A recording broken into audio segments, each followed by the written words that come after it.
Okay, Assalamualaikum warahmatullahi wabarakatuh to the takers of PAD 102, okay, Group 1A and Group B, okay.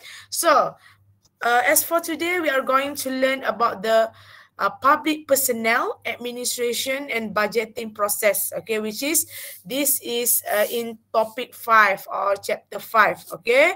So bila kita tengok perkataan personnel, kamu kena bear in mind personnel membawa maksud orang, okay, ataupun staff, ataupun dengan lebih mudah lagi penjawat awam. Dan juga tengok kat situ bagaimana di dalam kerajaan, dalam sektor kerajaan kita manage staff kita, staff kerajaan, and then the budgeting processes. So of course lah, government dia ada perbelanjaan dia ada revenue, okay, hasil dia, dan dia juga ada orang kata pembelanjaan dia. So they have to come up with a budget, and then we are going to see how the process of when government do their budgeting lah. Alright. Okay. So today we are going to learn about the public personnel administration. Okay. Public personnel administration. Okay. Bila cakap pasal penjawat awam ataupun staff yang bekerja dengan kerajaan, of course they are the backbone of the government operation lah. Kalau tak ada staff, secanggih mana pun teknologi yang ada, secanggih mana pun sistem yang ada, tapi staff lah, personnel lah, the human resource yang akan menggerakkan, memastikan perjalanan operasi kerajaan ni dalam keadaan yang lancar lah. Kalau tak, susah, tak bergerak negara. Okay, what is the meaning of personnel administration? Pentadbiran sumber manusia. Itu maksudnya, tulis kat dalam nota kamu, sumber manusia. Okay, suka untuk madam ingatkan semasa mengikuti kelas, tak kisahlah kelas madam ataupun apa-apa kelas lain, online ke, fizikalnya ke, it is better for you to have a pen and a paper ataupun buku nota supaya kamu boleh jot down.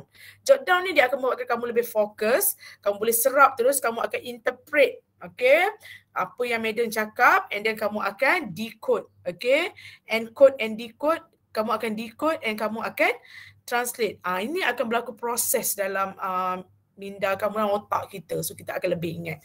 Okay, personnel, human resource ataupun pekerja lah, staff. Okay, so it means the human aspect of the organization. Aspek manusia, orang lah dalam sesebuah organisasi ini, they are the most valuable asset of the company. Betul, benar sekali ya. Mereka adalah aset yang paling bernilai dalam sesebuah company. Jangan kita sibukkan office yang cantik, jangan kita sibukkan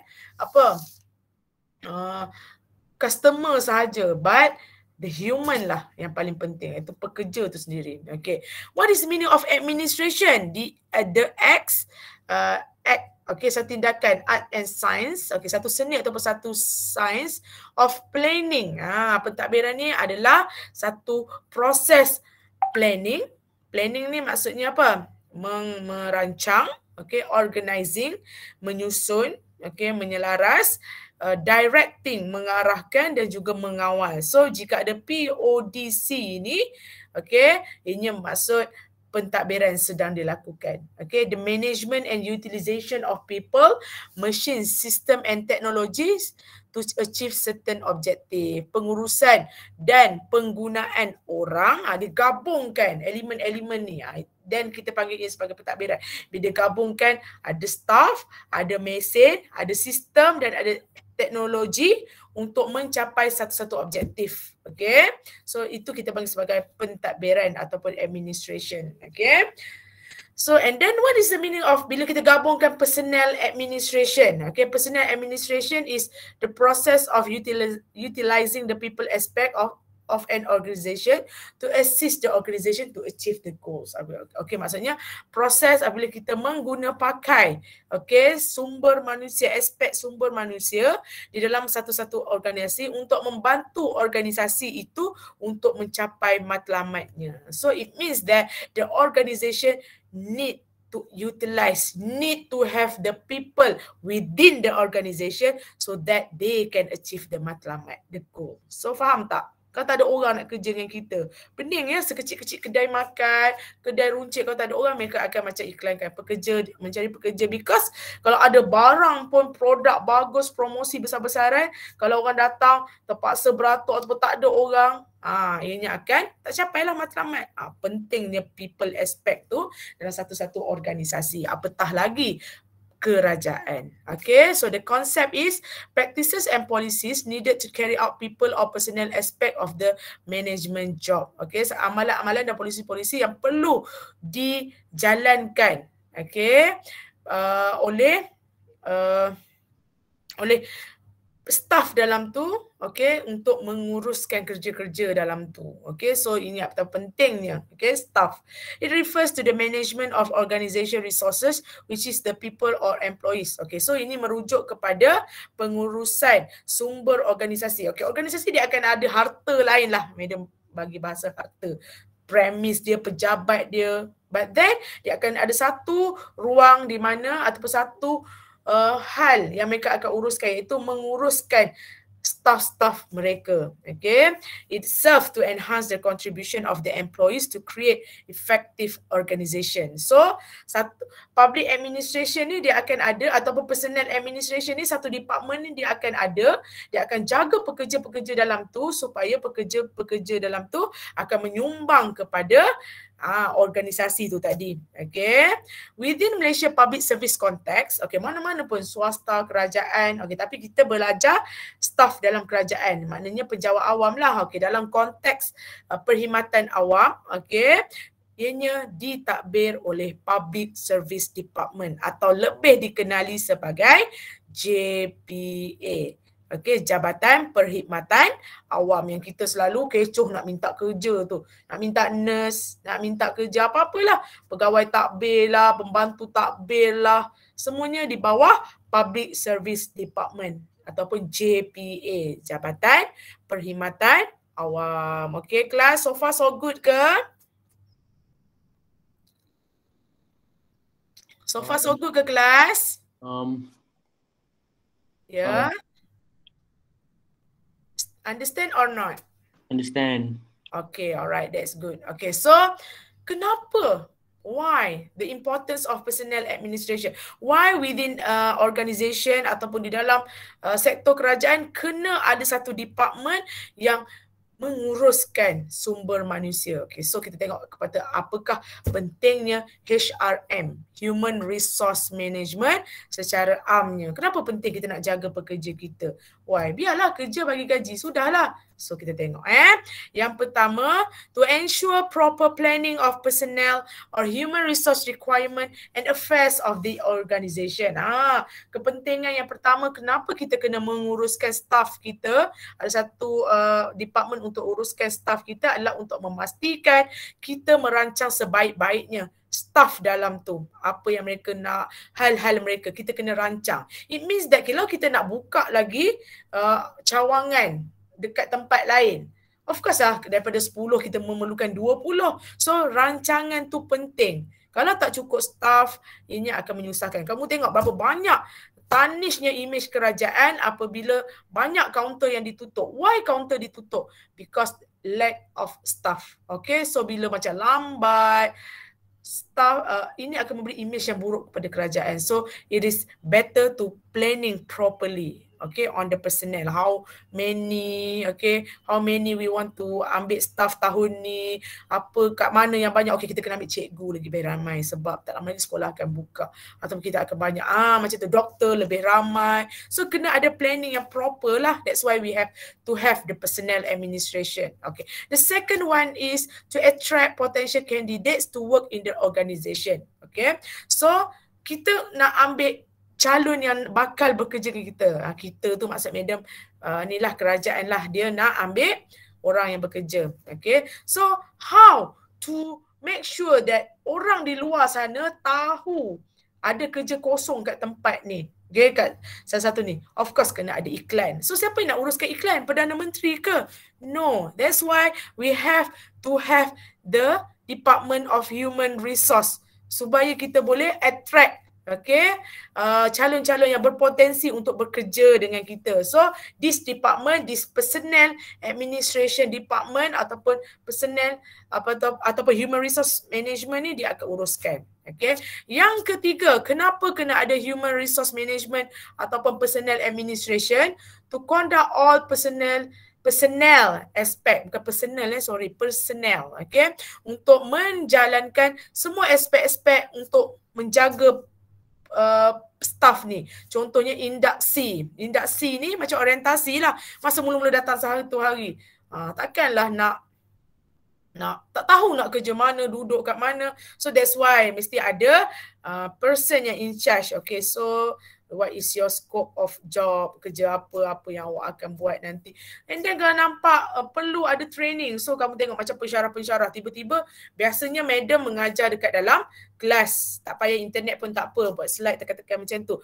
But okay, sebab pandemik kena ada kena buat kelas online. So sebelum ni mereka tak tahu pun kewujudan Google Meet, kena macam ni conference, video conferencing, tak tahu pun. So that's why UiTM pun dia buat satu training, okay, untuk how to conduct online class masa awal-awal pandemik. Kita buat ODL dulu, so kena ada training supaya nak improve lagi personnel tu, and then to develop them. Okay, so this is the third importance of personnel administration, supaya boleh jaga staff, boleh train that staff. Okay, yang keempat, to control personnel performance and recommending personnel policy. Okay, untuk mengawal prestasi pekerja tu pula. Of course lah, kena ada prestasi. Kita tak boleh kerja, datang kerja, balik kerja, tunggu masa gaji. Tak boleh, kita kena improve. Kita ada performance. Dan siapa yang akan jaga performance kita ni? Okay, yes, personnel administration. Because kalau performance tak meningkat, organisasi pun tak meningkat. Kalau kerajaan lagi lah.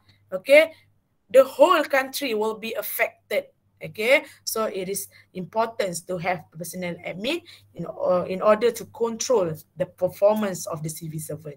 And then the fifth one, okay, apa pentingnya personnel admin is to encourage personnel's performance and productivity. Okay, untuk menggalakkan prestasi, nampak banyak cakap pasal prestasi, and then prestasi dan juga productivity pekerja. Yes, bila kita macam tak berapa okay, so maybe ada satu staff tau, dia tak, walau macam mana pun dia ajar, dia tak berapa pandai. So especially kalau pensyarah-pensyarah yang sudah berumur, in terms of teknologi dia kurang sikit. Bayangkanlah setahun dua lagi nak pencen. Dia dah mengajar 20 tahun, pergi kelas macam fizikal, macam biasa. So bila ada staff yang bukan bermasalah, bila yang menghadapi masalah macam ni, kita kena bantu supaya boleh meningkatkan productivity. Siapa yang akan bantu? Yes, the human resource management atau personnel admin lah. Okay.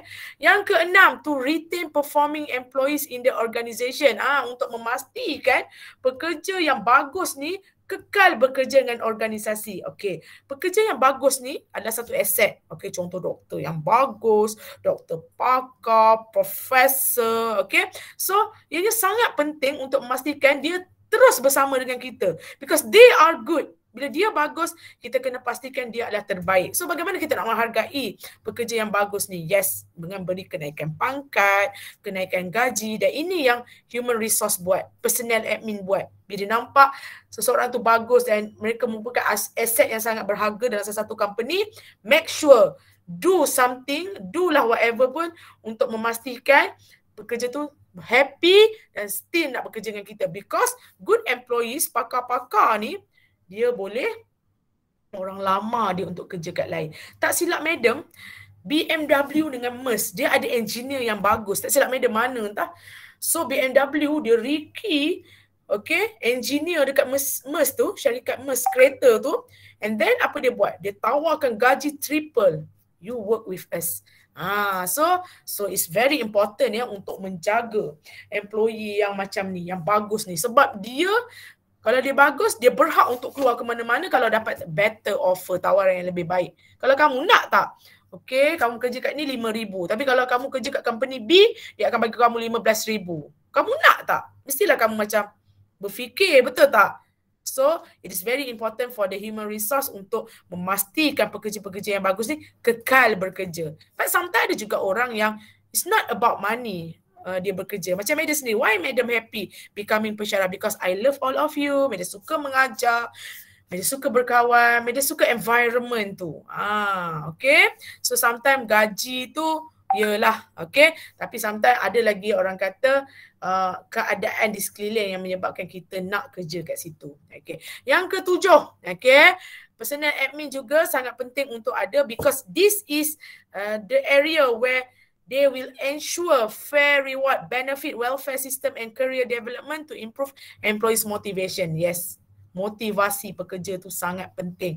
Why? Because kita ni manusia ni mood dia macam-macam. Hari ni dia happy. Minggu lepas Madam tak gembira, semua kelas Madam cancel. Sebab hari Ahad dengan Isnin yang Madam buat kelas, Ahad Isnin Madam terpaksa pergi ke UiTM sebab Madam ada kerja, and then tu yang Madam rakam kelas kamu pukul 6 pagi tu. Okay, 4 pagi, 6 pagi. And then lepas tu Madam tak happy sebab Madam sakit gigi. Kamu tahu tak, sakit gigi. Korang jangan gosoklah gigi. Jangan jadi macam Madam makan coklat, lepas tu tak gosok, sakit gigi. Sakit ni sakit. Dah tampal pun sakit, tak gembira. Okay. So Madam pun kadang-kadang macam-macam lah penyakit, pening kepala lah apa. Tapi Alhamdulillah, okay, UiTM bagi Madam pergi klinik swasta dan mereka akan bayar. So Madam datang, Madam pun tantangan je. So Madam pun happy sebab sistem kebajikan Madam terjaga. Okay.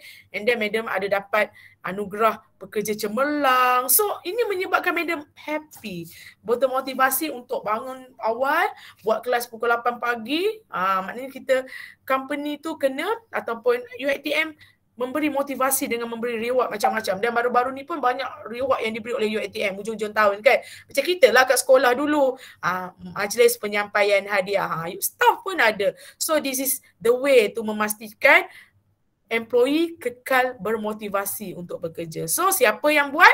Human Resource Management lah yang akan tengok benda-benda ni. Okay. Dan yang ke-8, kepentingan untuk adanya personal administration adalah untuk deal dengan hal-hal isu seperti kesihatan. Macam Madam tadi sakit gigi, Madam pun apply cuti. Madam tulis je, kenapa? Sebab memohon cuti sakit gigi. Dah tak boleh nak cakap apa. Kamu tahu tak? Siapa pernah sakit gigi dia tahulah tekanan perasaan yang teramat sangat. Rasa macam dunia dah berakhir. Madam asyik tidur je. Madam tidur 6 jam sebab bila bangun je macam sakit. Nyut. Yang okey dah sikit Madam makan antibiotik. Nak cabut kan rompong pula Madam. Kan? Nak pergi pasu kan malas pula kan. So dia adalah rawatan akar yang makan ratus-ratus ribu-ribu tu. Okay, Madam boleh okey nak buat. Cumanya dia tak nak buat lagi ke macam mana ke. Dia kata akar tak mati. Madam macam menderita lah. Okay. So isu-isu macam kesihatan, isu-isu disiplin, isu-isu pekerja tak gembira, mestilah human resource kena tengok benda ni. Okay, bila pekerja tak gembira, apa akan terjadi? Productivity mereka akan menurun. Tengoklah Madam sakit gigi seminggu, bukan seminggu lah, 2 hari Madam cancel kelas.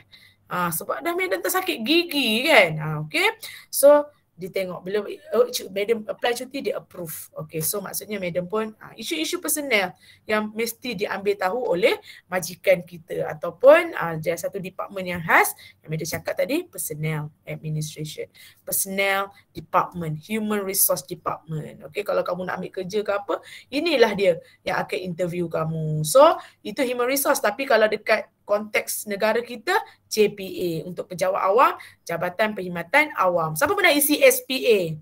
Suruhanjaya Perkhidmatan Awam, SPA 8 lah, SPA apalah, itulah dia. Okay, so kita pergi kepada purposes of personal administration in public sector. Kenapa kita kena ada pentadbiran sumber manusia dekat sektor awam? Okey, macam juga sektor awam, swasta, sektor awam lagi ramai pekerja dia. Okey, untuk pengetahuan kamu, penjawat awam adalah seramai 1.3 juta dekat Malaysia ni, menjadikan kerajaan Malaysia merupakan majikan yang terbesar dalam negara kita. So that's why they have to have specific department untuk jaga staff-staff ni. Okay, 1.3 juta. Hak tu sedih murung tak dapat pindah nak duduk dengan tok lelaki. Hak tu sedih tak dapat naik pangkat. Hak tu rasa gaji sikit sangat. Hak tu macam-macam. Dan public sector ni, JPA lah yang akan tengok. So kita tengok apakah tujuan ataupun Mengapa? Purposes dia. Okay. So the first one is to ensure public organisation has enough and competent staff to perform the task. Okay. So untuk memastikan inilah sektor kerajaan ni ada staff yang cukup dan cekap. Cukup dan cekap. Tu yang Meda cakap tadi. Kaunter kosong, orang marah kan, nak buat lesen lambat. Dan staff yang competence, cekap. Jangan tak tahu, kejap saya pun tak tahu. Orang tu cuti, bersalin 3 bulan. 3 bulan lagi boleh tak puan call? 3 bulan tak boleh lah, dia kena competence, kena cekap, kena tahu. Okay? So, yang tu yang pertama. Yang kedua, untuk memastikan that all government employees are treated well. Okay, so untuk memastikan semua pekerja-pekerja ni, staf-staf kerajaan, pejabat-pejabat awam ni dilayan dengan baik.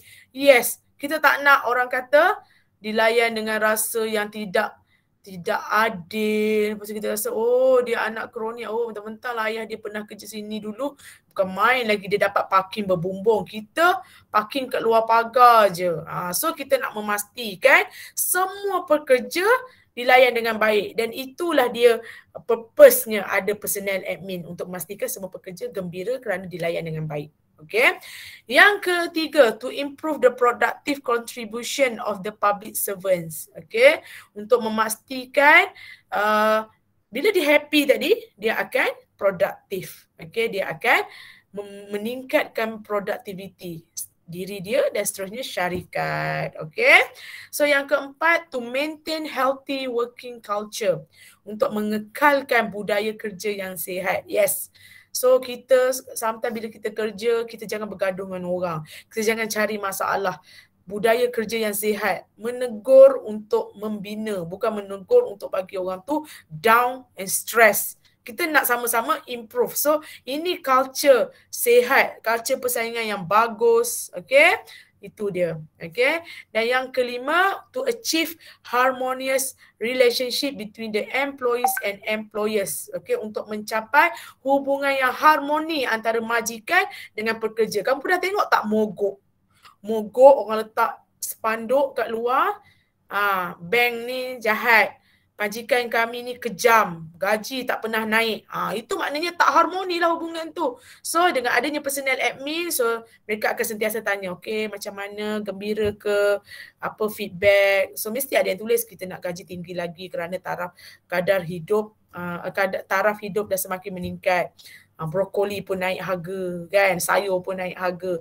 So bila employers mendengar apa yang employees cakap, dan siapa yang akan mendengar ni? Bos ke yang kat atas? Bos sibuk. HR lah, public personnel admin lah yang akan mendengar rintihan dan beritahu pada bos dia lagi, and then bos akan dengar, and then ini akan dia akan cari penyelesaian lah. So ini akan membawa kepada harmoninya hubungan antara pekerja dengan majikan. Keharmonian hubungan majikan dengan pekerja ni sangat-sangat penting. If we don't like our boss, if you don't like your own lecturer, you will not happy. Betul tak? So kita kelas tak apalah ni yang kerja hari-hari ni, kalau hubungan tak harmoni, tak boleh lah, dia tidak akan produktif. Okay. Madam pernah baca satu kisah. Dia tak happy tau. Dia tak happy, dia tak nak kerja. Tapi terpaksa kerja, so apa dia buat? Pekerja kilang. Dia masukkan kayu dalam mesin supaya mesin tu rosak. Okay, bila mesin tu rosak, dia tak payah kerja. Tapi gaji jalan. So, tapi apa yang berlaku? Teruklah bisnes tu atau teruklah kilang tu. So kita tak nak hubungan yang tak bagus ni. Okay. Alright. Okay, so tadi Meda cakap pasal proses macam mana mereka menjaga staff-staff dalam sesuatu organisasi. Okay? Kalau dalam konteks kita ni penjawat awam lah. Pertama, dia planning dan analyse. Planning ni maksudnya apa? Inilah kita pergi terus. Dia ada personnel planning and job analysis. And then dia recruitment. And then dia select, pilih. Okay? And then dia train and dia develop pekerja tu. And then naik pangkat, promotion and career development. And last kali, bersara. Kita tengok satu-satu. Okay. So, are you still with me ataupun dah pening? Okay. Yang pertama sekali, personnel planning and job analysis. Dia kena rancang dulu. Okay. So nak ambil berapa orang pekerja tahun 2022? Dia kena rancang dah 2021. Dia kena analyse dah. Okay. So what is the meaning of personnel planning? Identifying personnel ataupun human resource requirement to ensure that the required numbers of employees with the required skills are available when needed. Terbelit lidah madam. Maksudnya mengenal pasti staff-staff yang diperlukan untuk memastikan jumlah dan dengan skill yang ada tu, skill yang diperlukan tu ada bila diperlukan. Maknanya buat hospital 4 hospital. Tapi doktor tak ada, and then doktor terlupa nak hantar doktor belajar ataupun terlupa nak ambil beasiswa, nak tawarkan beasiswa banyak-banyak kepada medik punya graduate. Macam nak tawarkan. So tak boleh. Nah, masa 5 tahun kita kena pastikan kita ada doktor ramai-ramai macam ni. So dia kena plan dah bila nak buat hospital. Nurse berapa ramai pula. Nursing school kena ada apa semua. So dia kena pastikan berapa ramai dengan skill yang dia perlukan tu. So human resource kena fikir dah. And then job analysis pula dia kena buat juga, menganalisa sesuatu pekerjaan, satu prosedur. Analisis ni adalah satu prosedur untuk menentukan tugasan ataupun tugasan satu-satu jawatan tu dan ciri-ciri orang yang diperlukan untuk memenuhi jawatan tu. Contohnya pensyarah. Apa yang diperlukan? Mestilah pensyarah AM. Mesti kos ni. Dan apa kerjanya? Mengajar pelajar-pelajar AM 110. Dia kena plan dah. Kena plan seawal mungkin. Kalau UiTM dia nak mencapai 200,000 pelajar dalam satu masa nanti. Itu dia punya visi lah. UiTM misi dia. And then dia kena dah sekarang ni fikir ambil pelajar and then ambil juga pensyarah. Kalau tak, pelajar 1,000, pensyarah tak ada. Takkanlah seorang pensyarah nak mengajar 1,000 student. So that is what we call as planning and analysis. And then bila dah ada dah nombor tu, dia dah ada dah siapa yang dia nak ambil, kos kelulusan apa, so dia akan start buat recruitment. Itu step yang kedua. Recruitment ni bermaksud attracting individuals on a timely basis in sufficient numbers with appropriate qualification and encouraging them to apply for jobs with an organisation. Ataupun kata mudah, dia start nak ambil pekerja, and then macam mana nak attract individu tu? Buatlah iklan. Buat iklan, mencari seorang staff untuk ni. Mencari pegawai tadbir diplomatik. So biar Madam tunjukkan pada kamu contoh iklan. Iklan jawatan. Iklan pegawai takbir. Nampak ke Madam ini? Nampak. Nampak tu siapa yang buat? spa.gov.my. Grade apa? M41. Ini adalah jawatan. Kalau kamu buat degree nanti, kamu boleh jadi PTD. Dengan grade 41. Lambatlah pula. Plan permohonan. Ni nampak ni. Ini blok-blok lah. So nampak. Ini antara iklan dia. Kami mencari individu untuk menyertai perkhidmatan awal yang memiliki ciri-ciri kepribadian yang berikut. Punya keterampilan yang baik, semangat. Apa benda-benda lah. Si pegawai takbir dan diplomatik grade M41. Jabatan perkhidmatan awam. So kamu kena daftar online lah. Kamu kena ada ni. Kamu kalau nak bekerja dengan kerajaan, nampak ni SPA 9. Klik. Sekarang ni banyaklah blok-blok yang ni. Peluang kerjaya. Nampak? Syarat-syarat.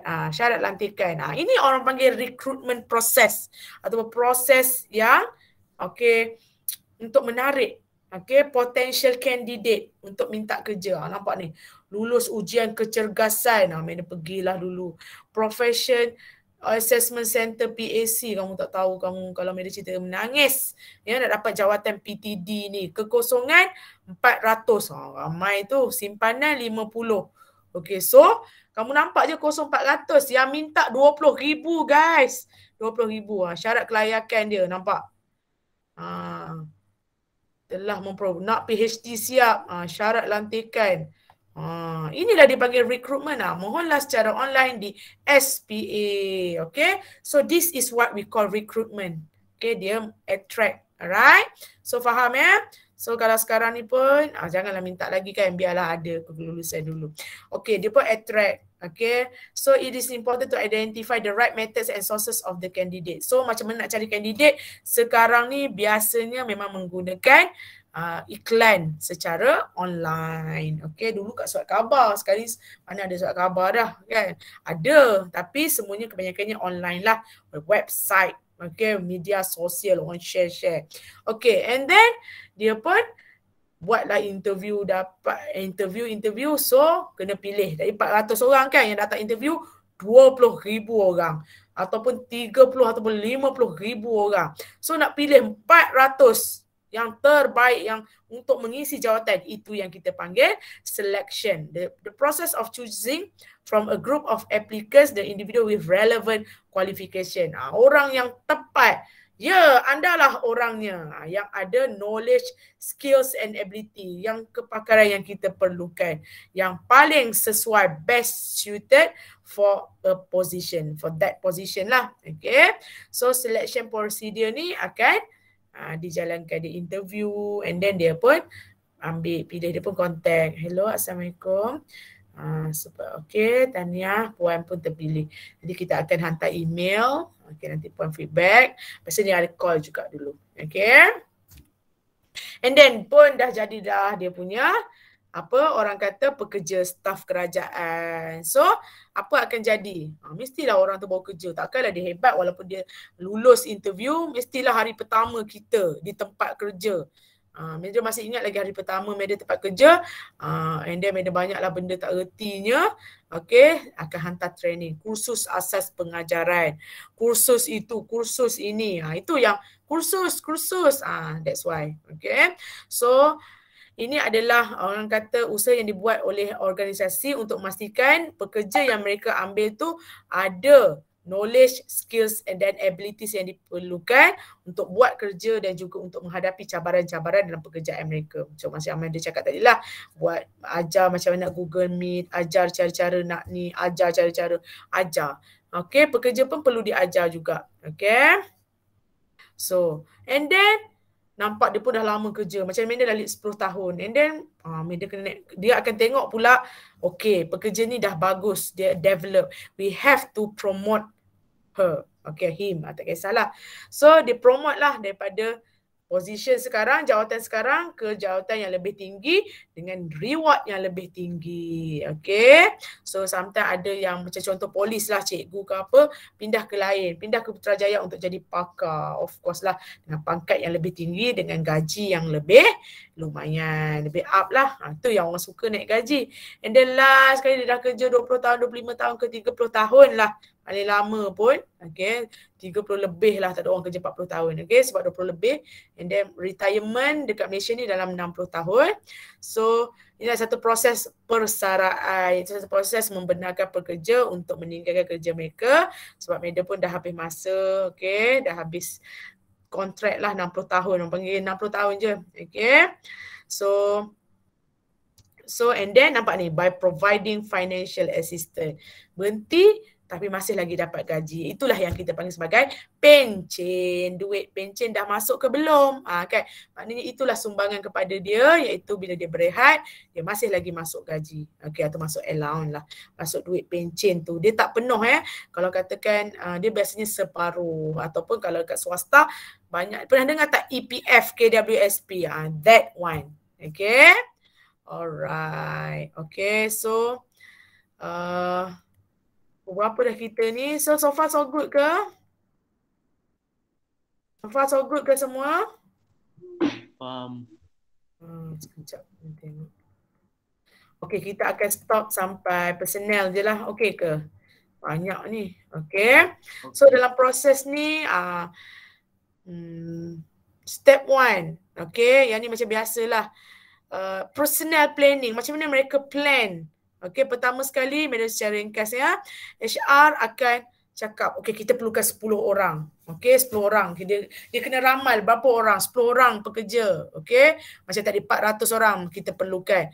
And then yang kedua, dia akan tengok pula berapa orang dah yang kita ada. Oh, kita perlukan 10 orang PTD tapi sekarang kita dah ada 5. So kita kena ambil lagi 5. Okey, so dia pun compare kan. Okey, apa yang ada dengan apa yang diperlukan. So, nampaklah surplus or shortage. Lebih ataupun kurang. Kalau kurang, inilah. Kalau kurang, ambil pekerja. Kalau lebih macam mana, madam? Nak kena buang ke? Kerajaan ni susah sikit nak buang. Tapi ada juga berlaku macam orang panggil voluntary scheme separation scheme, VSS.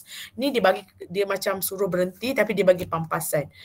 Sedihlah orang tu. Banyak kalau kamu tengok zaman-zaman sekarang macam berita harian, berita harian tak utusan rasanya. Ditutup sebab dah tak perlu. Tak ada orang baca surat khabar. Bukan orang tak baca surat khabar. Orang tak beli surat khabar. So, kita nak bayar gaji pekerja sedangkan kita pun tak ada bisnes. So itu yang dia buat VSS tu, voluntary separation scheme. Dia terminate, dia berhentikan tapi dia bagi duit supaya nak sustain kerja lain ke, nak buat bisnes ke, benda ke. Orang kata duit pampasan lah. Okay. Ataupun kalau kat kerajaan, kalau terlebih kat cawangan ni, hantarlah kat cawangan lain. Okay. So tapi ni macam kadang-kadang orang suka, kadang-kadang orang tak berapa sukalah. Okey, step yang keempat, buat strategi. Kalau macam tadi Amin cakap, kalau terlebih mungkin boleh transferkan ataupun bagi VSS. Tapi kalau terkurang, ambil pekerja. Okey, implement solutions. And then yang step ke-6, solutionnya contoh ni macam ambil pekerja ke, buang pekerja ke. Dan step ke-6, dia akan monitor lah. Okay, solution tu berkesan ke tak berkesan. Alright, ini 6 step yang akan HR buat. Dia akan memastikan cukup tak pekerja, terlebih ke pekerja. Itu yang HR akan buat. Okay, so bila kurang, HR akan conduct recruitment. Macam ni lah tadi. Yang ni. Dia akan pilih dan dia akan ambil lah. Okay, so recruitment and selection. Okay, so bila nak ambil tadi, ni benda yang sama jugalah. Okay, apakah roles Public Service Commission ataupun Suruhanjaya Perkhidmatan Awam tadi. Okay, so dia adalah satu badan. Ini yang akan SPA ni adalah satu badan yang independen, yang bertanggungjawab untuk rekrut pekerja-pekerja dalam penjawat awam. Ini dinyatakan jelas dalam Perlembagaan Perkara 144. Okay, fungsi dia adalah untuk melantik, mengesahkan, dan juga mengambil dan mengesahkan orang kata kontrak ke, permanent ke, and then pension ke, transfer, kalau ada perlu perpindahan, kalau ada masalah disiplin dia pun akan ni ada tau masalah disiplin. Contohnya mereka pernah dengar sexual harassment. So dia akan tengok kes-kes ni. So ini adalah bidang tugas SPA ataupun Public Service Commission PSC dan dinyatakan jelas di dalam Perlembagaan Perkara 144. So dia akan jaga berkenaan dengan penjawat awam. Candidates, calon-calon tu mestilah ada qualification, dia ada umur dia ada skill dia, ada working experience yang diperlukan, attitude.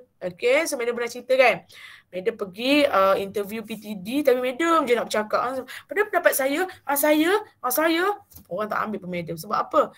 Ada jawatan yang memerlukan yang janganlah kita terlampau dominan. Kita je nak bercakap. Orang kata tak boleh ni, kalau bekerja ni dia aja betul. Tak dapatlah madam. So calon-calon apply for public agencies melalui website.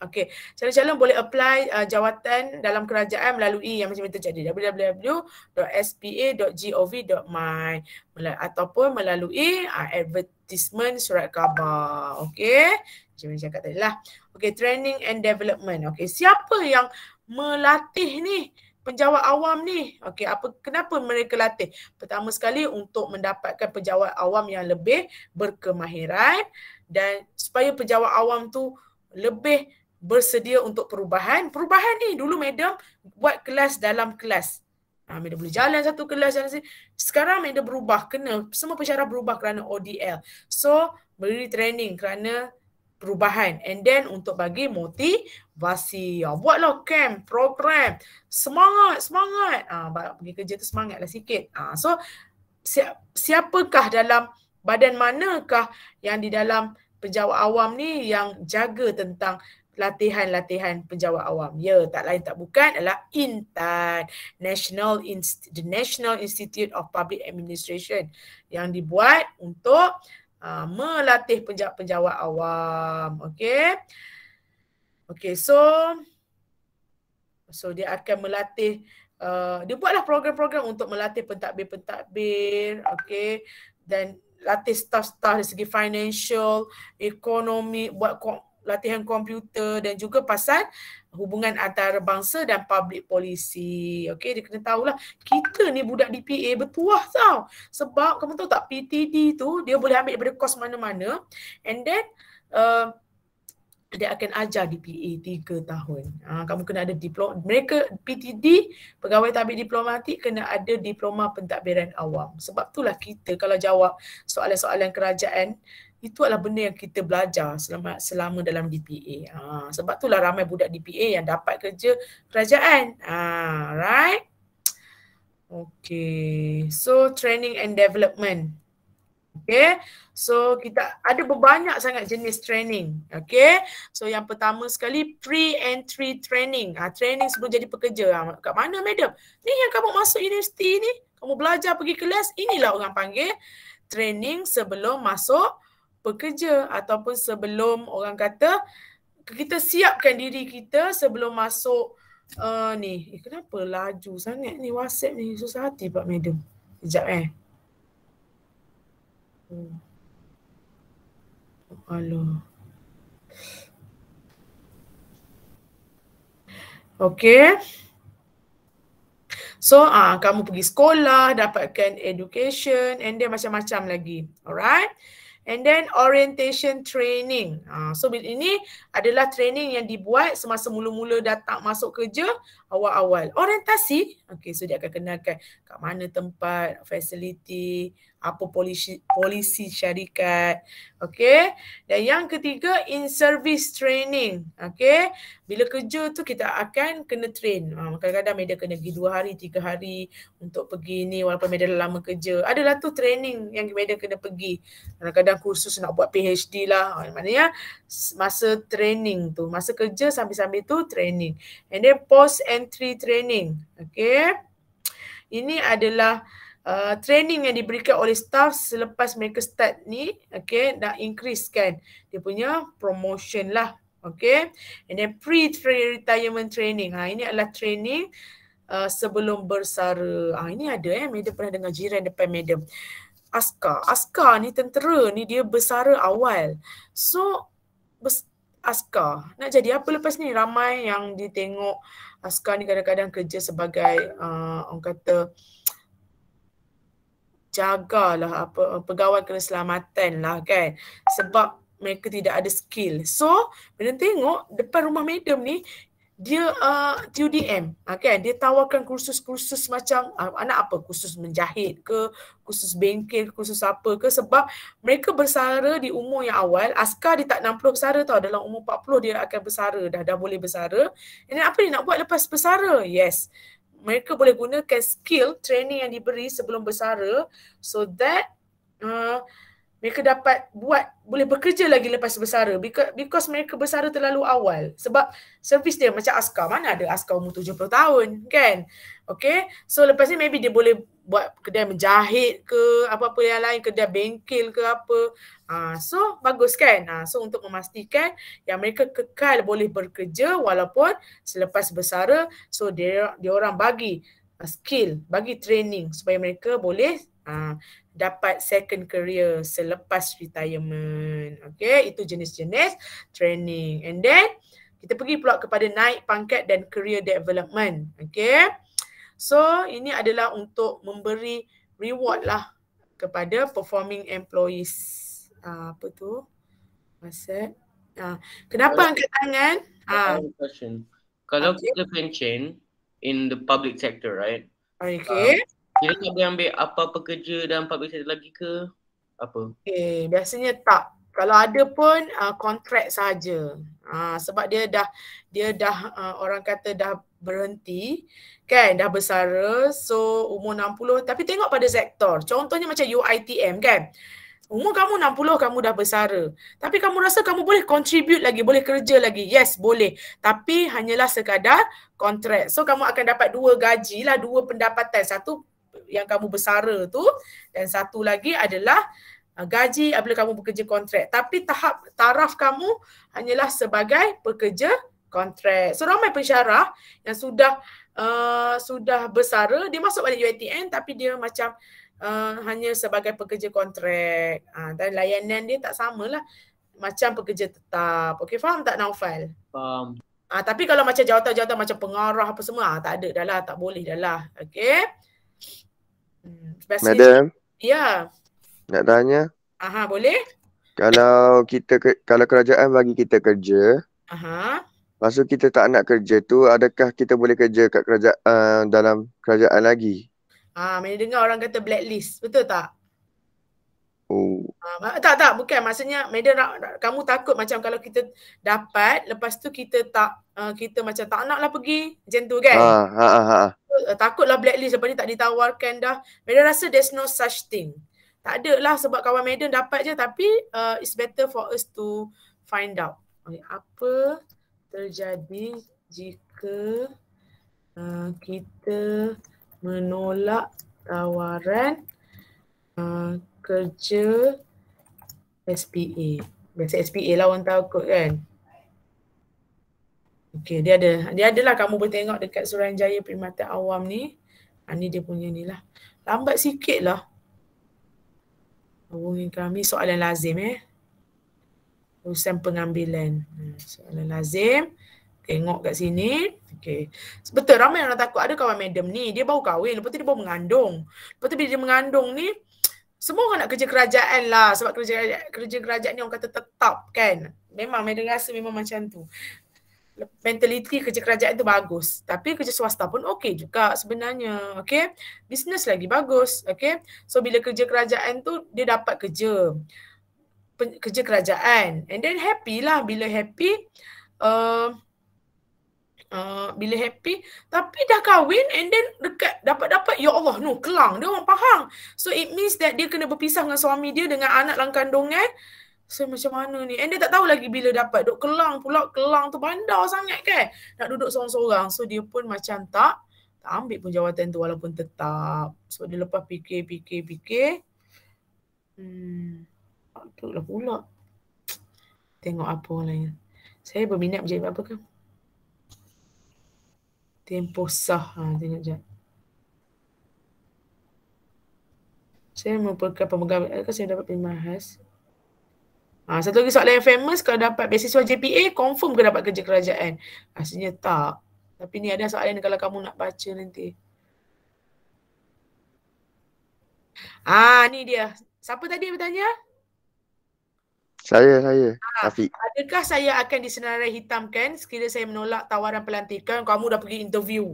Dan ni dia dah pilih kamu tiba-tiba? Tak nak kan? Sebab biasanya tempat lah. Kalau jauh dari rumah, jauh. Tiba-tiba dapat kerja, gaji 7,000 Sarawak. Banyak kali juga nak mikir tu kan. Especially kalau orang yang dah kahwin lah. So tidak.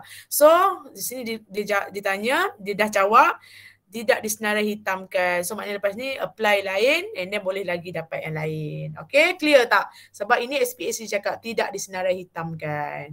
Okay, boleh? Faham? Boleh madam, faham. Right. So jangan risau. Tapi kalau dapat tu cubalah dulu kan. Okay, macam kawan madam tu dia tak nak cuba dah. Dia betul juga, madam faham jugalah dengan keadaan dia yang macam tu. Okay. Pergi pula Kelang. Okay. Alright.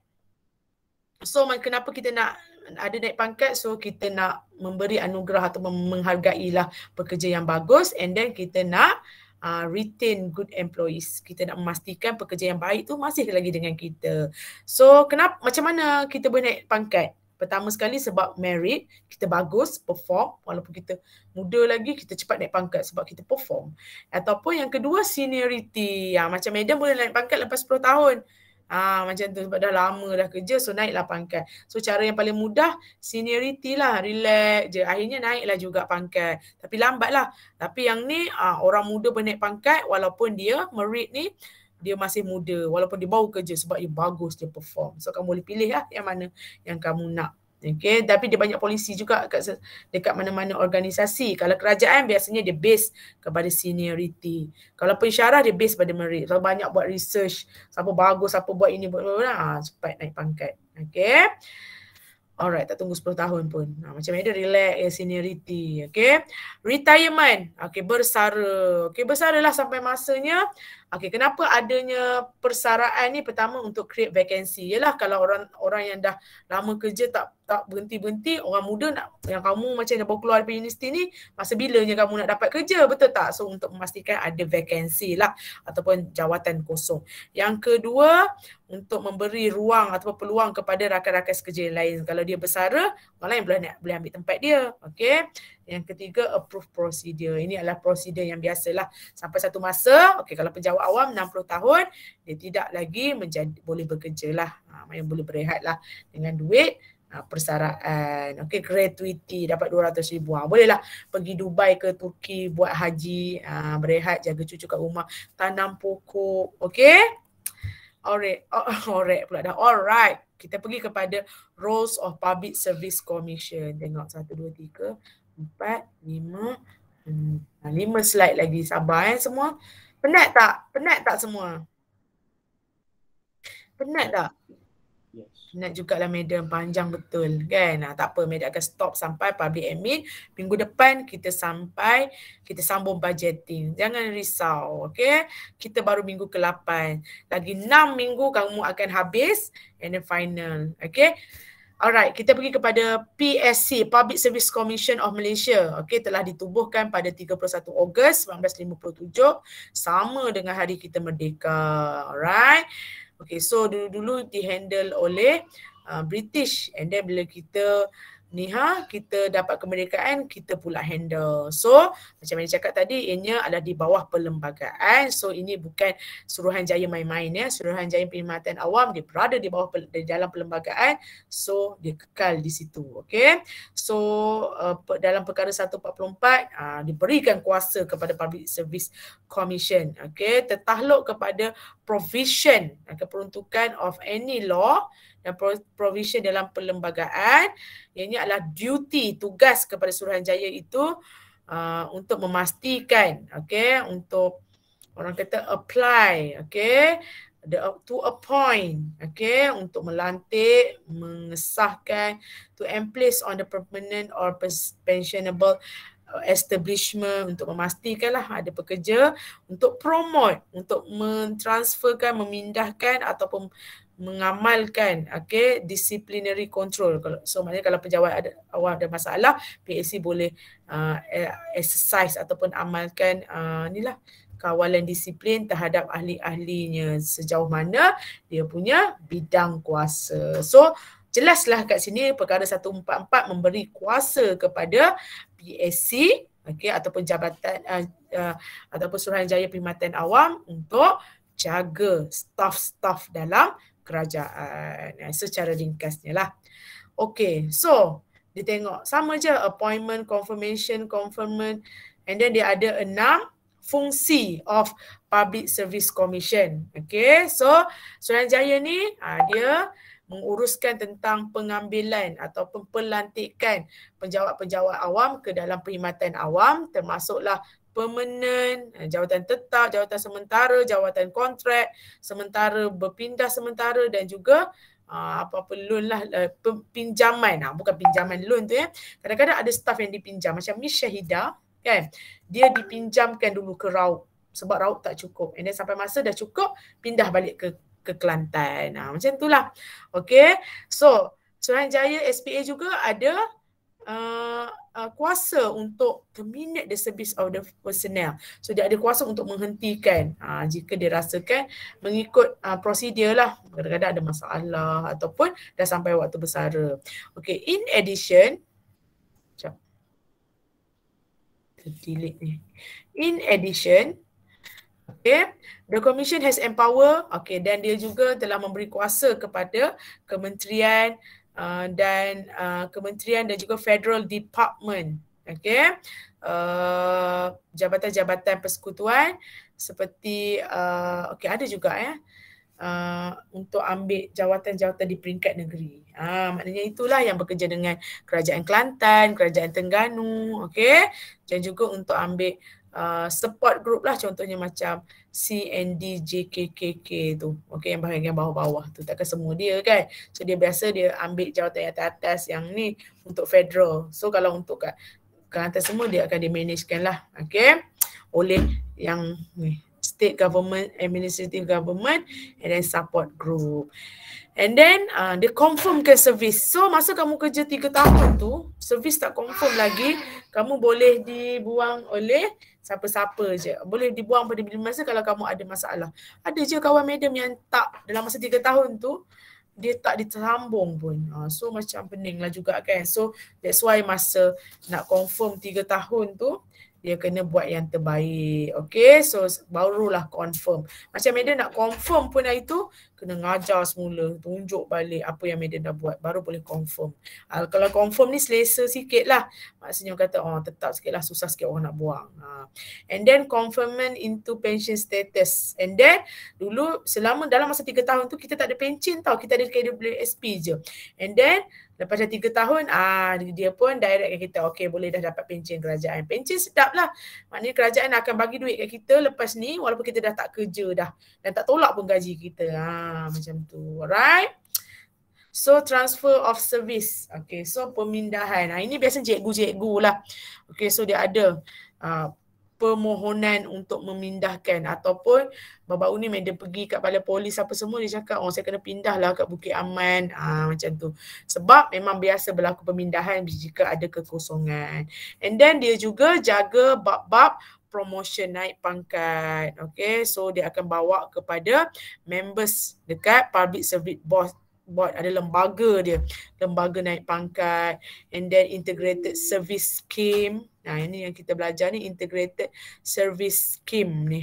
Okay, and then Board of Appeal for the Public Service. Okay, and then naik pangkat tak boleh sesuka hati, dia ada lembaga dia untuk melihat macam mana kaedah naik pangkat. Alright, and then jika ada disciplinary control, kawalan disiplin, ada pula satu authority ataupun commission tu sendiri adalah authority untuk memantau disiplin.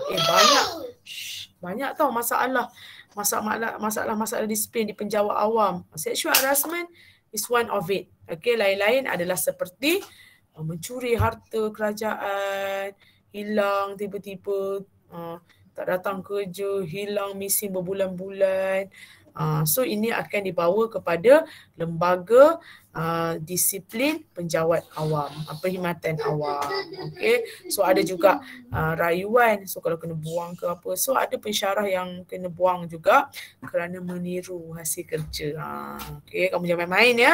Kalau universiti bab-bab meniru ni dia serius. Kamu pun kalau sebagai student buat assignment meniru sebiji GB dalam website, kita masuk turn in, berapa peratus kamu juga boleh dikenakan tindakan tata tertib. So hati-hati, especially juga masa final test nanti.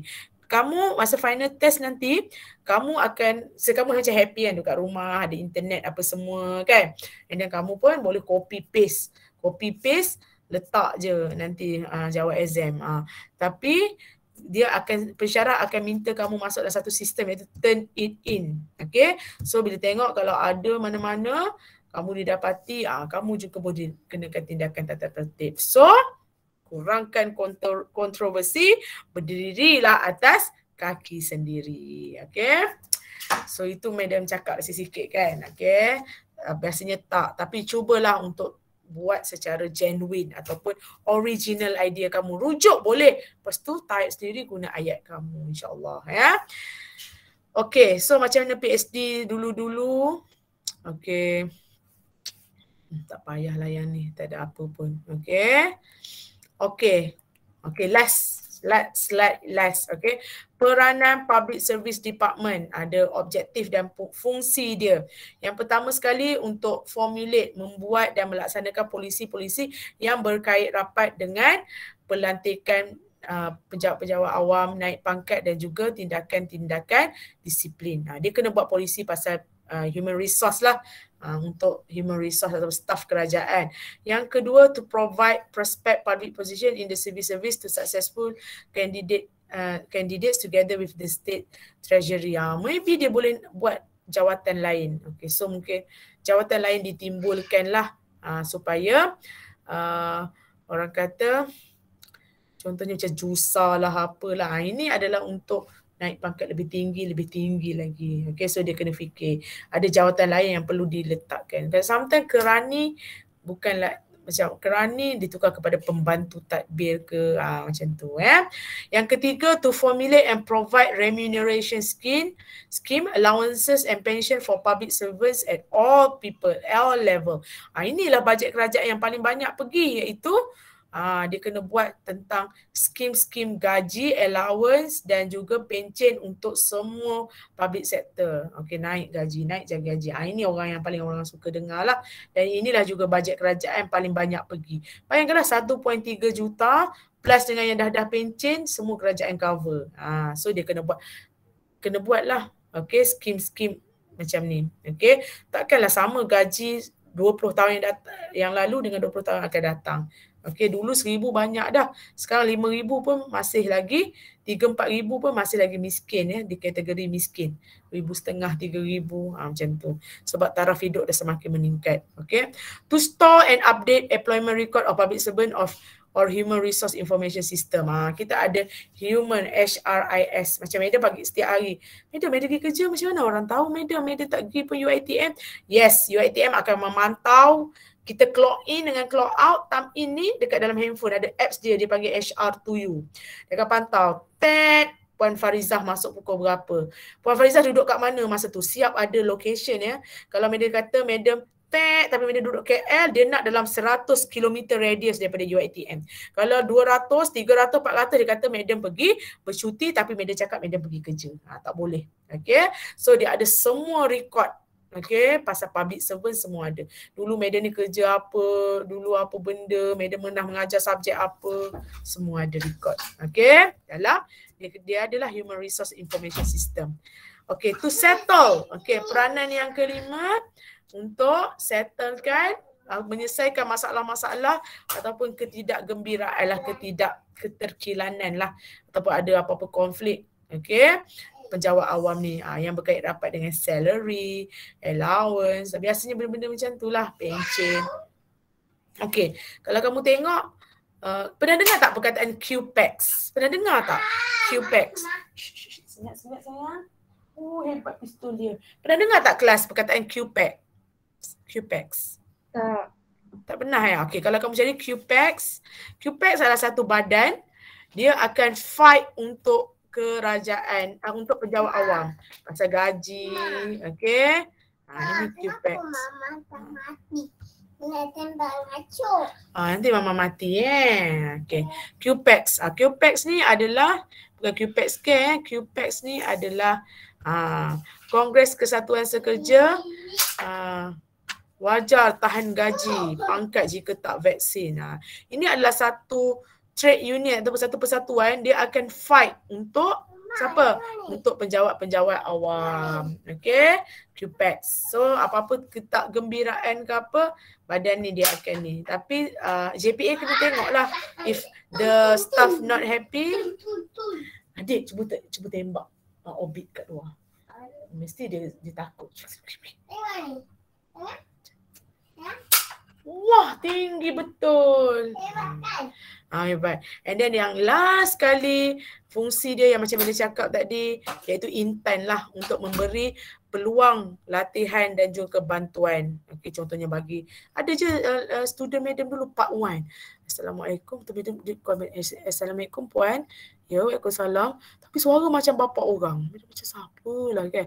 Ya, ya kenapa pun tak saya jumpa puan. Rupanya memang betul. Dia umur dekat 40. Tapi dia dapat beasiswa untuk buat DPA ni. Kan. Jadi, dia sama-sama lah dengan budak-budak ni. So, dapat beasiswa untuk majukan diri. Okay, so dah habis dapur diploma. Setahun yang lalu.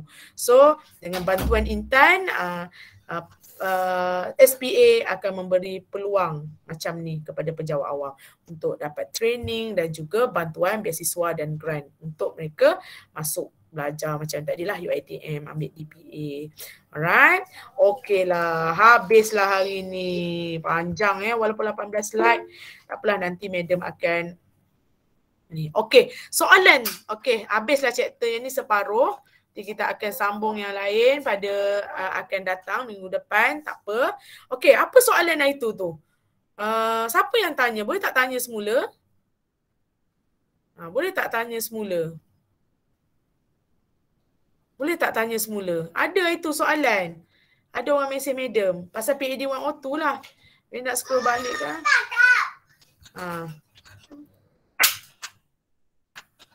Sebab ada orang tu tanya soalan kat madam. Cepat. Madam, saya tak faham. Madam tak ingat dah. Madam cakap nanti madam record. Nanti madam beritahu. Cepat. Siapa mengaku cepat? Kelas. Ada tak hari tu? Alah, malulah pula. Ada. Madam nak cari pun tak jumpa ni. Cepatlah korang. Ada tak? Dia tanya soalan kat madam hari tu. PM baliklah kalau malu. Nantilah. Kalau PM balik, yang penting soalan tu. Kalau dia tanya secara public, boleh orang lain tahu. Tapi kalau segan, tak apa. Madam akan cari balik WhatsApp yang di PM tu. Atau bukan PM balik madam, saya yang tanya. Nanti madam terangkan. Alright. Okay. Okay, kita tengok. Ain Zulhasnan. Okay, apa soalan kamu tu Ain Zulhasnan? Madam, saya ada soalan about this chapter. Education, first one. Contoh kita recruit under government and then dia still evaluate kita punya performance ke tak? Selepas ke sebelum? Apa? Evaluate performance tu bila maksud kamu? Lepas recruitment. Yes. Lepas recruitment memang dia akan evaluate your performance. Kita panggil sebagai performance appraiser. Kat mana-mana pun. Contoh madam tunjuk pada kamu Sekejap, dia ingat-ingat. Okay, madam baru-baru di-evaluate. Okay. Madam ada markah madam. Oh, saya tak ingat dah madam. Ingat sangat password madam ni. Try Okay.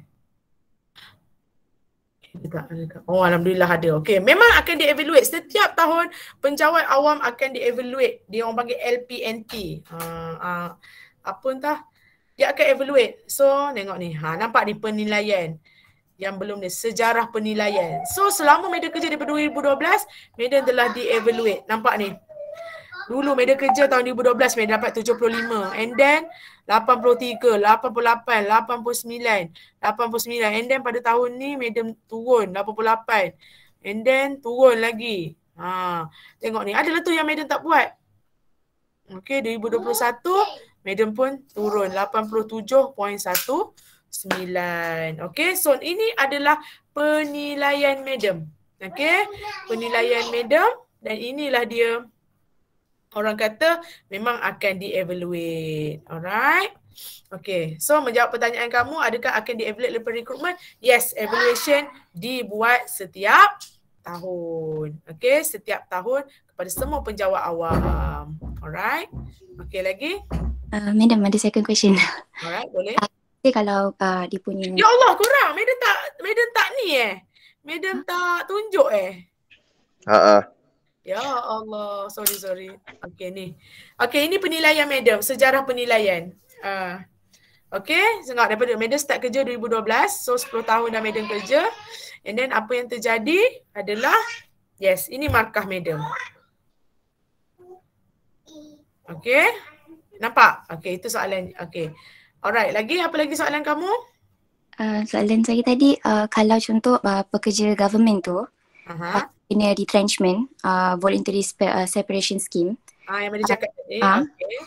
Dia qualify lagi ke untuk dapat pension scheme after that? Okay, kerajaan tiada VSS. Kerajaan tidak ada. Itu Meda cakap untuk swasta. Faham tak? Kerajaan dia sangat susah untuk dibuang kerja. Faham tak? Okay, faham Madam.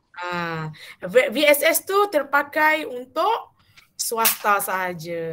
Okay, sebab swasta dia kan susah nak bayar gaji. Kalau kerajaan kok mana dia akan ni juga. Okay, any questions? Kelas? Sekejap. Okay, boleh tak Meda check attendance dulu? Meda risaulah kalau korang tak ni attendance. Okay, Meda nak check attendance yang dululah.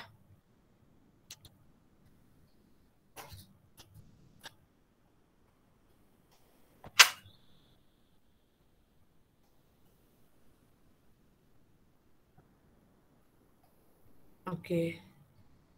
Cuba tengok. Okay, semua hadir ya. Minggu lepas yang Madam buat tu ya. Alhamdulillah. Madam tengok view pun dah apa orang kata? Ni minggu lepas ke ni? Ni bukan minggu lepas ni. Minggu ke-6. Week 7. Week 6. Dia tengok semua pun dah view, ada 80 view. So kamu tengoklah video tu ya. Kadang-kadang memang macam tu kelas. Okay. Ini pun okay sebab kalau kita kelas secara fizikal kadang-kadang sampai tak boleh nak buat kelas kalau Madam ada meeting ke ada apa. Ni Alhamdulillah lah.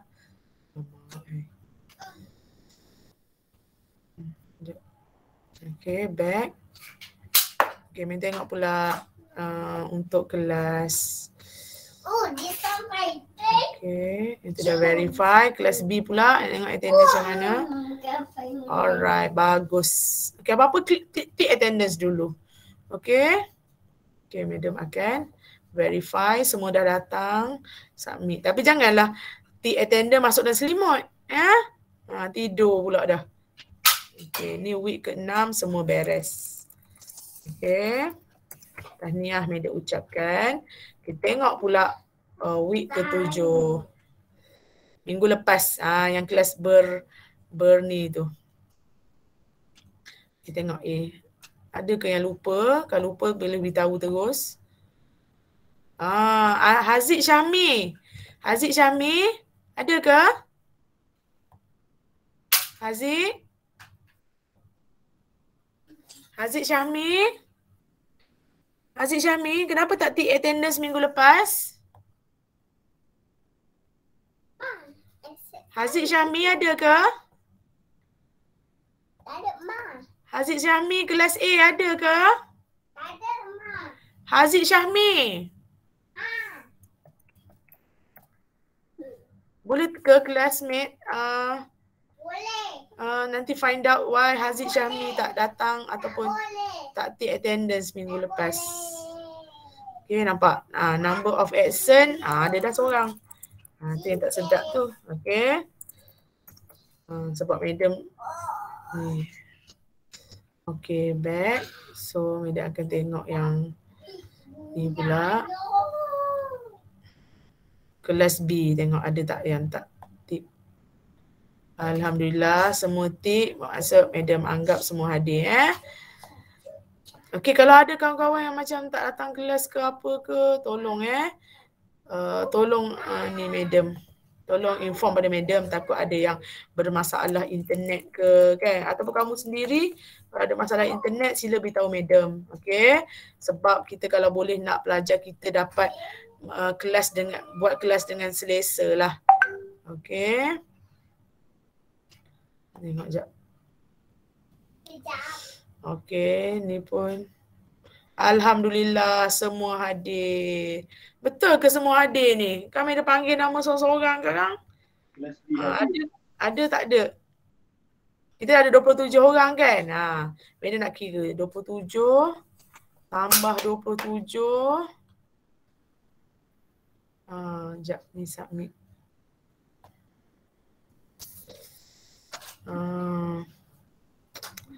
Okey, 54. Jom kita tengok. Cukup ke 54? Terus jadi 52. So maknanya 2 orang tak ada. Mana pergi? Masuk media seorang tak ada. 3 orang tak ada. Pergi mana Media harap hanya sekadar masalah internet lah. Apa-apa Media akan letak dalam YouTube. Okay, so kita tamatkan kelas kita hari ini. Minggu depan kita akan sambung lagi chapter 5. Bab budgeting. Boleh kelas? Boleh. Boleh madam. Jumpa lagi. Assalamualaikum. Thank you, madam. Salam madam. Thank you, madam. Thank you, madam. Thank you, madam. Waalaikumsalam. Thank you, madam. Bye. Madam doa esok test PAD 102 Itu madam. apa yang masuk? Chapter berapa? Chapter 1 sampai 4 kecuali chapter 2. Okey lah. Chapter Study 1 sampai 4 tu. Okey, ingat macam yang Misha ajar, introduction, betul tak? Introduction buat 3 baris. Lepas tu point pertama, highlight kan. And then, biasa point, elaboration, example. Point, elaboration, example. Last kali conclusion. Okay, boleh? Boleh madam. Macam tu, buat kalau boleh buat yang terbaik. Okay? Media doakan semua-semua boleh buat. Okay, Assalamualaikum semua. Salam madam. Thank you madam. Okay, good luck Thank you, semua. madam.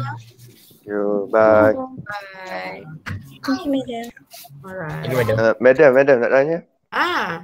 Pendahuluan tu kira 3 baris je? Alah, bukanlah 3 baris, 3 ayat. 3 baris macam panjang-panjang ni, nampak tak? Oh tak payah panjang sangat lah. At least ada pendahuluan. Contohnya tanya, okay, what is the significance of public administration? Katakan macam tu kan. What are the importance? Cakap, kamu mulakan dengan definition of public admin. Public admin can be defined as, biasanya 3 baris je lah. 3-4 macam tu. Maksud significance tu dalam 3 perenggan cukup lah maksud penutup. Biasanya dia akan beritahu 2 point, 3 point. Kalau dia minta 4, berilah 4. Kalau 4 point, 4 perenggan lah. 1 point, 1 perenggan. 1 point tu package dia. Point, elaboration, example. Baru siap package dia. Yang panjang-panjang ni lah. Sejengkal lebih. Faham. Baru page. Okay. Boleh madam. Semua. Okay, Afiq. Thank you madam. Okay. Assalamualaikum. Salam.